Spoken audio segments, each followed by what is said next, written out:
Elephant cycle story. Circus में ring master ने Hunter हवा में लहराया और मोती हाथी रिंग में करतब दिखाने गला।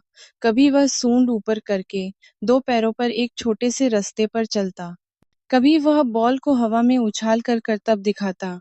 हर दिन उसे कुछ नया करतब दिखाना पड़ता था, तभी उसे भरपेट खाना मिलता था। जिस दिन दर्शक कम आते थे, या मोती थका होता था, या फिर रात का शो होता था, तक वह बहुत थक जाता था। इस कारण वह वही पुराने आसान करतब दिखाकर वापस चला आता था। उस दिन रिंग मास्टर उसे आधा ही खाना दिलवाता था।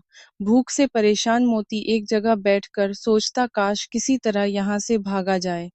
मोती का सबसे पसंद का करतब था साइकिल चलाना। उसके लिए एक बड़ी सी साइकिल लाई जाती थी, जिसकी बड़ी सी सीट पर बैठकर मोती पूरे रिंग में साइकिल चलाता था। ये देखकर बच्चों के साथ-साथ बड़े भी तालियां बताते थे। इसी सर्कस में एक सफेद तोता था, हरिया, जिससे मोती की दोस्ती हो गई थी। हरिया का पिंजरा मोती के पास ही टंगा होता था। दोनों बातें करते रहते थे, जो कि बाहर वालों को समझ में नहीं आती थी। हरिया तोता बोला, क्यों मोती भाई, आज भी कम खाना मिला है क्या? मोती बोला, हाँ भाई, आज तो बहुत ही कम खाना मिला है। तुम्हें तो पूरा खाना मिल जाता है। ये सुनकर हरिया बोला, कहाँ मोती भाई, खाना तो पूरा मिलता है, लेकिन वो खाना डालने वाला आधी हरी मिर्च तो अपने घर ले जाता है। मोती बोला, हाँ भाई, मैं तो थक गया हूँ, सोने की कोशिश कर रहा हूँ, तो भूख के कारण नींद नहीं आ रही है। हरिया बोला, भाई मुझे तो इन्होंने पिंजरे में बंद कर रखा है, लेकिन तुम तो ताकतवर हो, यहाँ से भाग सकते हो। मोती ने अपनी सूंड हिलाते हुए कहा, हाँ भाई, कई बार मन में आया, लेकिन यहाँ से मेरा जंगल बहुत दूर है। पैदल कैसे जाऊंगा, और शहर में रहा तो ये फिर से पकड़ लेंगे। हरिया बोला, मेरे पास एक तरकीब है, लेकिन अगर तुम मुझे भी साथ ले चलो तो मैं बता सकता हूँ। मोती ये सुनकर बहुत खुश हुआ। वह बोला, हाँ हाँ बताओ, मैं पक्का तुम्हें ले चलूंगा। अरे तुम्हें पिंजरे समेत ले चलूंगा। जंगल में जाकर हम पिंजरा तोड़ देंगे। हरिया बोला, वो देखो सामने तुम्हारी साइकिल खड़ी है, उस पर ही चलते हैं। रात को तुम खूंटा तोड़कर साइकिल ले आना, फिर मेरे पिंजरे को उसमें रख लेना। मोती को हरिया की बात बहुत अच्छी लगी।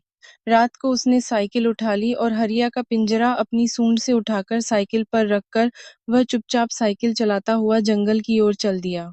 रात भर चलने के बाद सुबह के समय दोनों जंगल में पहुंच गए थे। मोती ने कहा, भाई बहुत थक गए, अब तो कुछ खाने के लिए चाहिए। हरिया ने कहा, ठीक है भाई, तुम जाकर कुछ खा लो। मोती ने देखा सामने गांव के पास गन्ने का खेत था। वह गन्ने खाने लगा।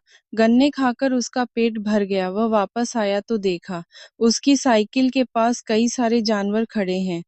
मोती हाथी ने कहा, क्या बात है, सब ऐसे क्या देख रहे हो? एक हिरण बोला, ये क्या है, हमने इसे पहली बार देखा है। मोती बोला, भाई ये साइकिल इतनी बड़ी इसलिए है क्योंकि ये मेरे लिए है। सभी जानवर बहुत खुश हुए और बारी-बारी साइकिल को चलाकर देखने लगे। तभी हरिया ने कहा, अरे कोई मुझे तो पिंजरे से निकालो। मोती को ध्यान आया, वह बोला, भाइयों मदद करो, हरिया को पिंजरे से निकालना है। सभी ने पिंजरे को पकड़ लिया। फिर एक चीते ने दोनों पैरों से पिंजरे की सलाखों को चौड़ा कर दिया और हरिया बाहर निकल आया।